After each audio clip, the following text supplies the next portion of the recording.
Selamat datang di IAP Planning Outlook 2025 bersama saya Andi Simarmata, Ketua Umum IAP. Kita mengangkat tema momentum awal, membangun fondasi transformasi pembangunan yang kuat untuk semua. Karena tahun 2025 ini adalah tahun perdana kita memulai transformasi pembangunan untuk keluar dari middle income trap, memanfaatkan bonus demografi, mewujudkan net zero emission, pendapatan per kapita terbesar keempat di dunia, serta menyehatkan masyarakat kita secara lahir dan batin. Ini adalah fase pertama dalam 5 tahun ke depan. Dengan pilkada serentak yang telah selesai, maka orkestra pembangunan daerah dapat kita paduserasikan dengan pusat. Ini saatnya pusat dan daerah bersinergi untuk 5 tahun ke depan. Sebagai organisasi keprofesian, IAP memiliki kompetensi pada perencanaan wilayah dan kota, khususnya di ranah public domain. Oleh karena itu, IAP memiliki berbagai gagasan untuk dicurahkan di dalam Outlook 2025 ini. Apa saja isu-isu yang perlu kita diskusikan dan kita carikan solusinya, antara lain adalah sebagai berikut. Pertama adalah bagaimana RPJMD yang akan disusun oleh kepala daerah terpilih pada tahun 2025 ini bisa inline dengan apa yang sudah dicanangkan melalui RPJM nasional. Bulan Maret nanti akan dilantik para kepala daerah tersebut sehingga mereka memiliki waktu 3 bulan untuk bisa menyusun dan menetapkan RPJMD-nya. Oleh karena itu ada beberapa hal yang harus diperhatikan di dalam penyusunannya. Pertama adalah bagaimana indikator dari pencapaian tersebut bisa merata untuk seluruh daerah dan juga di pusat. Pertama mengenai pengentasan kemiskinan. Bagaimana kemiskinan ini bisa menjadi target semua pihak, ya. Penurunan angka besarnya tentu sangat ditentukan dari kemampuan daerah masing-masing. Kedua adalah pembangunan manusia atau Human Development Index, ya. Nasional sudah memiliki target, tetapi bagaimana daerah juga bisa merespon itu. Ketiga, pertumbuhan ekonomi yang tinggi. Karena di sini nasional menetapkan sangat tinggi di 6-8% untuk setiap rata-rata tahunnya. Maka apa yang harus kemudian daerah juga bisa siapkan? Nah, dalam prosedur perencanaannya ada beberapa hal yang harus diperhatikan. Pertama adalah menerjemahkan dari RPJP nasional, baik itu program nasional, prioritas nasional maupun program prioritas ke dalam masing-masing program di daerah. Kedua adalah bagaimana indikasi program yang ada di produk rencana tata ruang wilayah masing-masing, khususnya pada 5 tahun yang sudah ditetapkan dari 2025 ke 2009 ini, bisa juga dimasukkan, diintegrasikan ke dalam RPJMD-nya. Dan yang ketiga adalah rencana perlindungan pengelolaan lingkungan hidup, karena sebagai turunan dari Undang-Undang 32 2009 dan PP yang sedang disusun oleh KLH, maka di situ dijelaskan bahwa lingkungan hidup bisa dibentuk, bukan lagi direncanakan. Itu menggunakan strategic foresight yang dimana penetapannya nanti akan sangat terpengaruh dengan apa yang kita sebut dengan konsep DPSI-ER atau Driver Pressure State Impact and Responses. Nah, oleh karena itu dengan 3 sinergi antara RPJPN nasional, RT/RW yang ada di daerah masing-masing, dan RPPLH nasional, maka daerah memiliki tugas yang tidak ringan untuk bisa terpadukan semuanya. Dan khususnya untuk daerah yang berbentuk perkotaan, ada juga amanat dari PP 59 2022 tentang perkotaan, di mana daerah diharapkan bisa menyusun rencana penyelenggaraan pengelolaan perkotaan atau yang dikenal dengan RP2P, di mana di RP2P sudah ditetapkan ada standar pelayanan perkotaan yang harus bisa dicapai. Itu adalah salah satu isu besar di dalam kuartal 1 dan kuartal 2 2025 ini bagi para perencana di seluruh Indonesia untuk bisa melaksanakan perencanaan dengan baik, sistematis, dan juga produktif, saling bersinergi antara pusat dan daerah, dan juga antar daerah yang bertetangga. Isu kedua, selain tadi bicara naratif norma dari kerangka RPJM tersebut, maka kita masuk ke beberapa hal di dalamnya. Yang pertama adalah program makan gizi gratis untuk anak-anak sekolah. Di sini tentu apa yang diharapkan dari pemerintah adalah perbaikan dari kualitas makanan yang dikonsumsi oleh anak-anak sekolah. Nah, hal ini didasari karena memang gizi buruk itu adalah salah satu yang menjadi isu fundamental yang harus segera diatasi. Nah, oleh karena itu, program makan gizi gratis ini mengundang banyak pro kontra. Nah, IAP sendiri memiliki beberapa prinsip ya yang mungkin bisa dipertimbangkan oleh pemerintah dalam menyusun program makan gizi gratis ini. Pertama adalah bagaimana program massal ini bisa melibatkan UMKM di desa bahkan di kelurahan ya. Jadi orkestra ini harus kolosal. Nah, karena ini sangat kolosal, maka pemakaian platform digital menjadi sangat penting. Nah, kenapa ini sangat penting? Karena setiap UMKM itu memiliki rantai pasok, ya. Untuk sampai di kafetaria sekolah dari pasar itu memiliki rantai pasok yang berbeda-beda untuk setiap daerah. Sehingga kalau pendekatannya menu per hari sudah ditetapkan oleh pusat, maka harus punya H+7-nya ya, supaya itu bisa dieksekusi. Karena kita harus bisa memastikan bahan baku di pasar domestik tersedia, tenaga kerja untuk bisa mendistribusikan, mengolah makanan itu di masing-masing dapur, belum ke kantin sekolah, itu juga bisa tersedia. Dan ketiga, untuk masalah pengolahannya itu sendiri. Karena mungkin peralatan dapur untuk masing-masing kafetaria itu berbeda-beda. Nah, oleh karena itu di sini dibutuhkan satu persiapan ya, yang mungkin nanti setelah dilaksanakan pada tahun 2025 ini, di awal tahun ini, kita perlu mengevaluasi 3 bulan ke depan.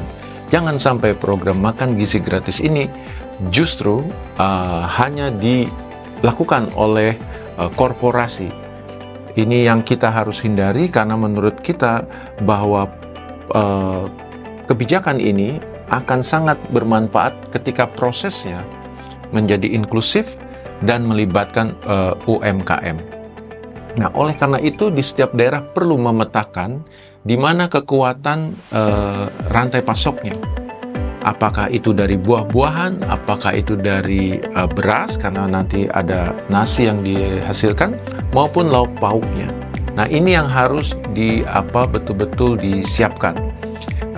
Selain itu juga kita perlu melihat nanti respon dari anak-anak ketika makanan yang dikonsumsi itu reaksinya seperti apa. Karena belum tentu makanan yang sehat itu terasa enak bagi anak-anak. Nah, ini yang perlu proses adaptasi yang berkelanjutan, dan saran kami tentu adalah melakukan evaluasi 3 bulanan, bukan pada hanya respon dari anak-anak, tapi juga pada proses penyelenggaraannya.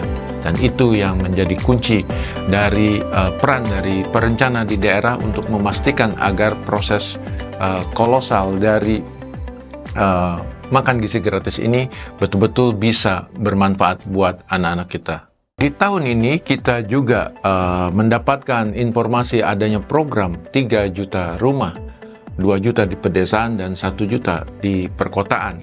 3 juta rumah ini juga perlu kita cermati dan kita bahas secara detail. Karena sebenarnya backlog perumahan itu terus akan bertambah kalau tidak diiringi dengan supply. Nah, ada 3 hal penting di sini yang perlu kita perhatikan. Pertama adalah idle position dari unit rumah yang sudah ada, baik itu rusun maupun rumah tapak ya. Hampir di seluruh perkotaan besar di Indonesia, rumah menjadi komoditi investasi, bukan untuk dihuni atau ditinggali. Nah, ini yang perlu didata oleh Kementerian Perumahan Rakyat agar bagaimana segmen masyarakat tertentu itu bisa masuk ke sini. Nah, yang kedua adalah bagaimana sebenarnya yang dikembangkan pada rumah-rumah baru ini harus affordable dalam konteks biaya operasionalnya. Kita tidak khawatir dengan biaya pembangunannya, tetapi yang kita khawatirkan atau concern-nya adalah pada biaya operasional maintenance-nya. Karena banyak sekali kalau kita tinggal di rumah vertikal, entah itu rusun atau apartemen, maka cost yang dibagi ke dalam setiap tenan itu bisa menjadi besar karena biaya energi, kebersihan dan juga keamanan dari si bangunan tinggi tersebut. Ini yang harus dicermati, apakah ada pola subsidi ataukah ada pola kompensasi ketika kita menawarkan ada usaha-usaha komersial di lantai bawah ataupun di lantai atas dari satu bangunan hunian. Nah, ini yang harus dipikirkan sama-sama. Yang ketiga, yang kita dorong adalah bukan membangun house secara fisik ya, atau rumah dalam konteks housing, tetapi adalah home atau rumah yang memiliki jiwa, sehingga orang yang tinggal di sana bukan tinggal di bangunan fisik, tapi merasa itu rumahnya sendiri atau homey. Nah, oleh karena itu program fisik dari pembangunan perumahan ini harus disertai dengan bagaimana kita menyiapkan program bagi setiap tenan yang baru tinggal di situ untuk meningkatkan rasa memilikinya terhadap properti itu dan memiliki rasa untuk ikut dalam pemeliharaan dari bangunan fisik itu. Terutama nanti kalau menyangkut masalah sharing kitchen atau dapur bersama ataupun nanti kamar mandi bersama, karena di situ kita harus punya satu strategi agar si tenan tadi memang merasa memiliki, bahkan kalau bisa dia attach dengan tempat itu atau menjadi identitas mereka bahwa mereka adalah bagian dari komunitas di properti itu, dan kemudian mereka akan terus diharapkan bisa mengelola tempat itu. Dan itulah sebenarnya program kontinu yang kita harapkan dari pemerintah. Bukan hanya indikator keberhasilan pada jumlah atau angka 3 jutanya, tetapi bagaimana tenan yang tinggal di situ memang memiliki perumahan itu. Dan itu strateginya bukan hanya strategi fisik, tetapi juga strategi sosial, psikologi, maupun juga nanti persoalan dari membangun kebersamaan di dalam komunitas itu. Di awal tahun ini juga kita disuguhi dengan kebijakan kenaikan PPN atau pajak pertambahan nilai dari 11 menjadi 12%. Nah, Presiden sudah mengumumkan bahwa yang dikenakan kenaikan PPN ini adalah barang mewah. Tetapi yang kita harus siapkan antisipasinya itu adalah pada bagaimana sebenarnya masyarakat itu yang terdampak nanti dari dampak ikutan ya, bukan langsung direct impact, harus bisa merespon kenaikan ini. Nah, yang pertama tentu adalah kelas menengah ya, ketika daya beli itu menjadi menurun karena mungkin akan terjadi pergeseran pola pada konsumsi barang-barang mewah. Nah, yang kedua, reaksi ini, penurunan daya beli ini akan diikuti dengan substitusi barang. Ya, nah substitusi barang ini juga akan berimpact pada pemasok-pemasok atau pedagang ataupun bahkan produsen dari barang-barang ini. Nah, tentu pergeseran ini harus kita simak di kuartal 1, seperti apa impact dari volume konsumsi barang mewah, dan juga bagaimana strategi dari kelas menengah dalam mensiasati kebutuhan mereka yang terkait dengan kesehariannya. Nah, yang berikutnya juga setelah dijelaskan oleh Presiden dan Ibu Menteri Keuangan bahwa ketika transaksi digital itu juga tidak terkena Ini tentu menggembirakan karena dalam berbagai liputan sebelumnya sangat dikhawatirkan ketika orang menggunakan transaksi digital juga dikenakan. Tetapi kalau kita lihat pengumuman dari kemarin itu tidak terkena. Nah, ini juga akan berdampak pada semakin tingginya transaksi digital di tahun 2025 ini, karena kemudian bisa menghemat biaya marketing, promosi, maupun juga biaya transportasi. Dan ini yang kita lihat apakah pasar digital nanti di Indonesia akan semakin berkembang dengan adanya kebijakan disinsentif kenaikan PPN ini. Salah satu juga yang menjadi concern utama kita adalah bagaimana ekonomi kita bisa tumbuh tinggi. Salah satu yang menjadi concern adalah nilai tambah ekonomi, dan itu bisa dicapai ketika hilirisasi industri berjalan dengan baik, khususnya pada upaya kita membuat entrapment ekonomi atau jebakan ekonomi dengan mengkaitkan semua rantai pasok industri ke dalam satu kawasan. Nah, di Indonesia sendiri, hilirisasi industri sangat didrive dari kepentingan pasar, khususnya untuk industri baterai, itu karena ada tingginya penggunaan kendaraan EV. Ya, dan ini yang menjadi salah satu sektor kunci di dalam hilirisasi industri di tahun ini. Sektor kedua tentu adalah kelapa sawit. Ya, selain nanti CPO, yang dihilirisasi tentu adalah pengkonversi kepada B30 atau bahkan nanti bauran 50 ya, atau B50. Nah, kita harapkan juga pemakaian produksi energi kita akan menjadi energi yang hijau. Nah, hilirisasi berikutnya tentu adalah pada perikanan, terutama perikanan laut, karena negara kita sangat luas perairan lautnya. Nah, terutama di sini pada bagaimana kita bisa menghasilkan food and medicine ya dari sumber laut kita. Mungkin ikan seperti omega 3 dari ikan-ikan kita, bagaimana kita bisa menjadi salah satu produsen terbesar, jadi nggak hanya mengimpor minyak ikan dari luar, itu juga menjadi target utama. Selain itu juga dari konteks rumput laut juga, dan banyak hal lagi sebenarnya yang bisa kita dorong hilirisasi industrinya. Nah, yang berikutnya tentu sumber daya mineral seperti batu bara.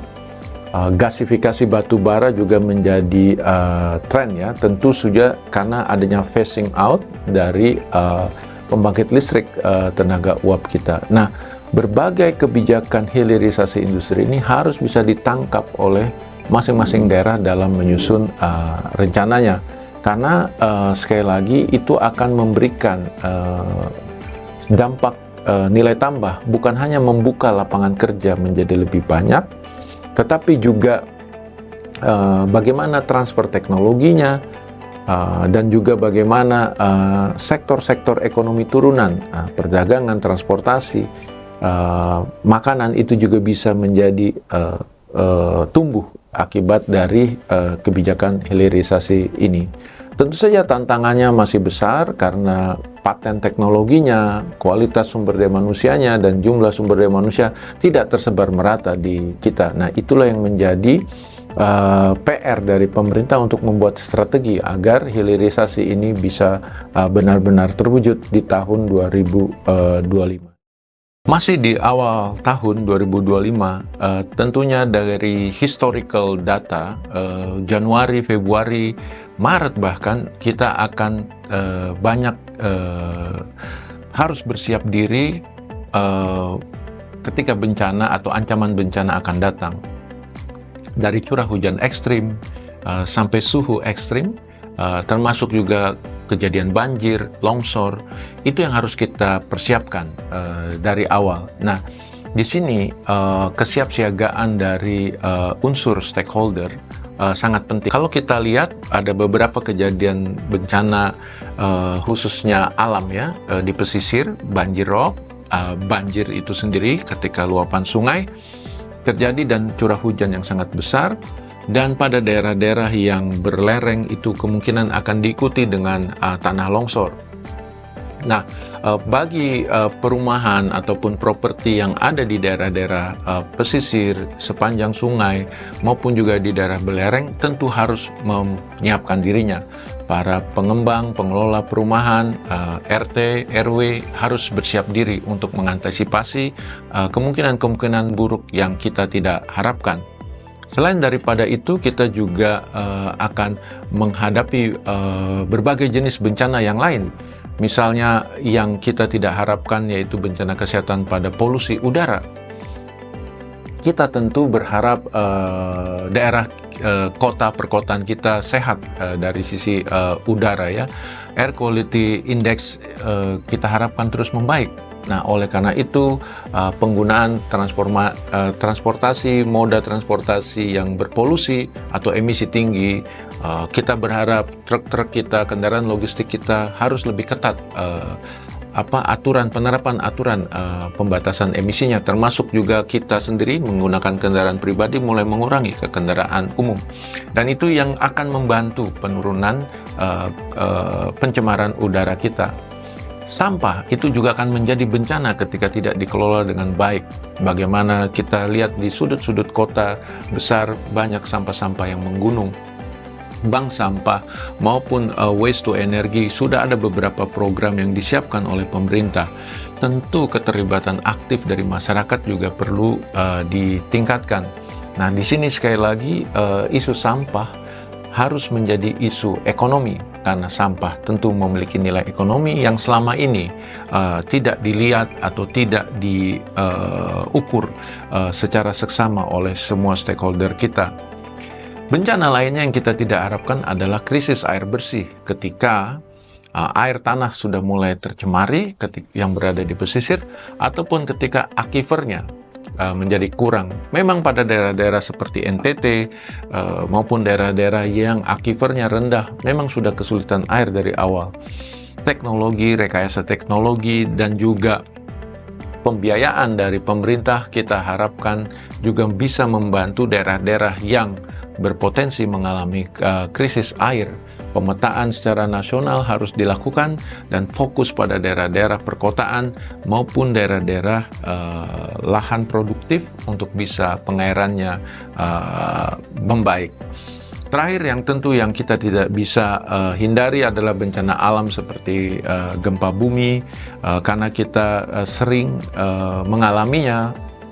Indonesia berada di Ring of Fire, dan kita tentu sudah menyadari itu, maka kesiapan bangunan yang tahan gempa dan juga bagaimana evakuasi roadnya itu juga harus dilihat kembali dan ditingkatkan. Itulah isu-isu kebencanaan yang penting untuk setiap daerah siapkan perencanaannya di tahun 2025, khususnya di semester awal ini.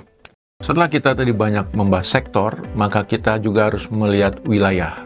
Bagaimana hubungan desa dan kota itu kita bisa tingkatkan sinerginya. Indonesia memiliki lebih dari 65.000 desa. Ada lebih dari 90 kota otonom dan sekitar 541 kawasan perkotaan kabupaten. Semua entitas ini harus bersinergi. Tentu kompetisi tidak bisa kita hindari, tetapi sinergi yang menjadi penting. Nah, bagaimana sinergi itu bisa diwujudkan? Satu adalah konektivitas melalui transportasi, jadi aliran barang, aliran orang dari desa ke kota, kota ke desa harus sinkron dan harus produktif. Yang kedua, aliran air, jadi bagaimana air yang ada di hulu juga turun ke hilir dalam bentuk yang sehat, dan bagaimana yang di hilir juga bisa mengelola airnya dengan baik, perkotaan di pesisir. Jadi aliran air juga menjadi penting, aliran ekonomi itu juga menjadi penting, di mana investasi juga harus seimbang antara desa dan kota secara proporsional tentunya, dan tentu juga adalah aliran knowledge ya, atau pendidikan, di mana kemudian antara desa kecil ke kota kecil, kemudian kota sedang, kota besar, dan metropolitan itu harus betul-betul saling melengkapi dalam konteks aliran-aliran tersebut. Nah, aliran inilah yang, atau metabolisme di dalam bahasa teorinya, inilah yang harus kita jaga di dalam pengelolaan kita di tahun 2025 ini. Nah, Selain itu juga ada namanya metropolitan issue. Kita memiliki hampir 23 metropolitan di Indonesia dan 10 yang akan menjadi target utama di tahun ini. Metropolitan itu perlu ditingkatkan adalah layanannya, sehingga biaya yang dikeluarkan oleh masyarakat yang tinggal di metropolitan tersebut bisa berkurang. Apa saja biaya tersebut? Pertama adalah biaya transportasi. Kalau kita bisa mendesain tata ruang metropolitan lebih kompak, mendorong orang bisa lebih banyak menggunakan angkutan umum dan berjalan kaki, tentu akan menurunkan biaya transportasinya, karena hampir sebagian besar masyarakat yang tinggal di perkotaan, khususnya metropolitan, pengeluaran terbesarnya adalah pada biaya transport. Yang kedua adalah living cost, terutama biaya sewa rumah ataupun beli rumah. Jadi kita harus mendorong adanya banyak affordable housing untuk menekan pasar perumahan supaya tidak melonjak harganya. Nah, ini juga menjadi biaya pengeluaran terbesar masyarakat perkotaan kita untuk rumah, termasuk juga biaya makan, ya. Dan ini yang harusnya metropolitan tersebut, pengelolaan metropolitan tersebut bisa kerjasama antar daerah mengurangi biaya-biaya tersebut. Belum lagi ada biaya yang tidak kita harapkan seperti biaya kemacetan, biaya sampah yang menggunung, biaya kesehatan lingkungan karena lingkungan tercemar, kemudian banyak sekali pengeluaran untuk obat-obatan dan kesehatan, dan tentu saja biaya lain yang akhirnya meningkatkan pengeluaran dari masyarakat perkotaan kita. Fokus pengelolaan metropolitan harusnya bisa ke sana dalam tahun ini, sehingga kemudian perbaikan dari strategi infrastruktur maupun juga manajemen metropolitan ini akan memberikan manfaat besar bagi masyarakat perkotaan, khususnya di level menengah bawah, sehingga kalaupun kenaikan pendapatannya tidak besar, tetapi pengeluarannya bisa kita tekan, sehingga selisihnya bisa lebih baik juga untuk teman-teman atau masyarakat kita yang tinggal di metropolitan. Selain industri, tentu ada wisata yang bisa mendorong pertumbuhan ekonomi kita menjadi tinggi. Setelah banyaknya infrastruktur yang dibangun pada destinasi pariwisata nasional, ada 10 KSPN yang diprioritaskan pada tahun 2024 sebelumnya. Tahun 2025 ini adalah momentum untuk memanfaatkan nilai tambah dari infrastruktur pariwisata tersebut. Oleh karena itu, yang harus dilakukan tentu adalah bagaimana mengajak stakeholder, masyarakat, dan dunia usaha untuk bisa mengembangkan destinasi wisata yang khas dan juga memiliki daya tarik tersendiri. Dari level desa dengan tourism village sampai ke level kawasan. Selain itu, pelaku industri pariwisata, mulai dari operator, biro travel, itu juga menjadi stakeholder penting di dalam upaya menggerakkan roda ekonomi dari sektor pariwisata ini. Indonesia memiliki keuntungan dari geografisnya, dari aspek dia berada di antara Asia dan Australia, sehingga pasar wisatawan Asia dan Australia bisa menjadi pasar utama untuk pasar luar negeri. Selain itu, tentu jumlah penduduk kita hampir 260 juta jiwa, itu adalah pasar wisata domestik yang luar biasa, sehingga kemudian kita bisa meningkatkan jumlah trip, kunjungan wisata, baik length of stay-nya, lama kunjungan, maupun juga pembeliannya, ya, atau uang yang dikeluarkan dalam setiap trip wisata tersebut. Industri transportasi di sini juga harus mendukung, ya, terutama dari biaya pesawat, perjalanan pesawat, maupun juga biaya transportasi lokal. Nah, ini yang kita harapkan, keterpaduan dari semua unsur stakeholder antar sektor bisa membantu jasa wisata ini untuk tumbuh dengan baik. Nah, ini yang menjadi salah satu sektor selain industri. Hilirisasi industri pariwisata itu adalah sektor yang sangat prospektif di tahun 2025 ini untuk mendorong pertumbuhan ekonomi kita. Nah, tahun 2025 ini juga akan ditandai dengan mungkin mulainya pasar karbon di Indonesia. Kenapa ini menjadi penting? Karena di sini kemudian bagi daerah yang memiliki carbon stock yang tinggi, terutama dari forest dan land use, itu bisa memanfaatkan storage yang mereka punya untuk masuk ke dalam pasar karbon. Termasuk juga bagi daerah-daerah yang memiliki tindakan mitigasi seperti dekarbonisasi di sektor transport, efisiensi energi atau bahkan penggunaan renewable energy, maupun juga waste to energy atau diolah sampahnya untuk bisa mendapatkan energi. Itu adalah sektor-sektor yang juga akan mendapatkan banyak manfaat dari tata kelola pasar karbon yang akan segera terjadi di Indonesia. Nah, oleh karena itu kita akan menunggu revisi Perpres tentang nilai ekonomi karbon, termasuk juga penetapan second NDC atau Nationally Determined Contribution atau Pledge Indonesia terhadap pengurangan emisi karbon. Nah, di sisi lain juga kita berharap ada strategi-strategi besar untuk pengembangan ekonomi hijau yang lain, khususnya ekonomi dalam aspek biodiversity, karena Indonesia memiliki aset biodiversity yang luar biasa banyaknya, sehingga kemudian itu menjadi satu opportunity baru di tahun 2025 ini untuk memulai transformasi ekonomi hijau dan biru. Sekali lagi, Indonesia 2/3 adalah laut, memiliki banyak potensi blue carbon dari mangrove, coral reef, sehingga kemudian itu yang harus dilestarikan dan dicatatkan nilai karbonnya, sehingga kemudian bisa dimonetasi dan menjadi value added buat perekonomian Indonesia. Nah, terakhir tentu adalah digitalisasi, transformasi digital. Dengan banyaknya sekali kemajuan peralatan maupun juga software terkait dengan perkotaan. Kita tahu bahwa ke depan di tahun 2025 ini penggunaan AI akan menjadi dominan di dalam setiap praktek perencanaan maupun juga nanti di dalam transaksi ekonomi lainnya.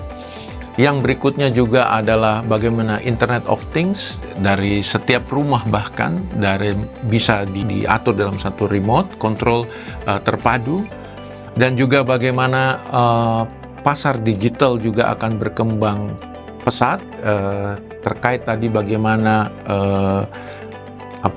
rantai pasok tadi menjadi spaceless, dan juga tidak kalah pentingnya adalah banyaknya sistem informasi yang akan saling bekerja sama. Sistem informasi dari satu perusahaan ke perusahaan yang lain akan saling berbagi pakai data untuk meleverage dari potensi ekonominya. Belum lagi kalau kita lihat adanya blockchain yang akan menjadi semakin lebih terukur di dalam cara pemakaiannya atau strategi alih transisinya dari ke transaksi ke keuangan konvensional menjadi blockchain. Dan yang terakhir juga yang kita akan lihat bagaimana pemakaian teknologi digital ini akan menjadi keseharian kita bahkan kami memperkirakan lebih cepat di tahun ini kelurahan kita akan bisa lebih digitalize, jadi tidak perlu space kantor kelurahan yang besar, cukup dengan satu kios digital di mana nanti semua layanan administrasi di kelurahan bisa ditampung di dalam satu kios digital. Dari fase pertama yang sifatnya hanya melayani secara pasif, misalnya mau ngeprint iktp atau mau mencatatkan mutasi perpindahan ataupun kematian kelahiran, sampai yang nanti ke fase 2 interaktif, di mana nanti disediakan teleprompter untuk petugas kelurahan untuk bisa melayani kebutuhan dari masing-masing penduduk, dan yang ketiga sampai kepada juga melayani urusan yang lain seperti ada konsultasi hukum, medical dengan jarak jauh Dan ini yang kita harapkan di 2025 ini terjadi percepatan pelayanan perkotaan menjadi digital untuk bisa menjangkau semua lapisan masyarakat. Kelurahan digital ini akan banyak kita dorong di RW, di level rukun warga maupun di tempat keramaian, sehingga masyarakat ketika ingin mendapatkan layanan tersebut langsung pada titik-titik keramaian maupun simpul-simpul komunitasnya, sehingga kelurahan itu menjadi spaceless, tidak perlu ruang fisik yang besar, tetapi dia menjadi dominan di ruang maya. Dia masuk kepada tempat-tempat komunitas dan tempat-tempat keramaian. Semoga di tahun 2025 ini kita bisa mendapatkan banyak manfaat dari berbagai isu maupun juga transformasi yang akan terjadi. Yang penting kita harus siap, baik dalam hal kita pengetahuan maupun juga keterampilan dalam merespon berbagai transformasi itu. Tahun 2025 adalah momentum yang baik buat kita semua untuk memulai membangun fondasi transformasi kita ke arah yang lebih baik. Terima kasih. Sekian dari kami, Ikatan Ahli Perencanaan Wilayah dan Kota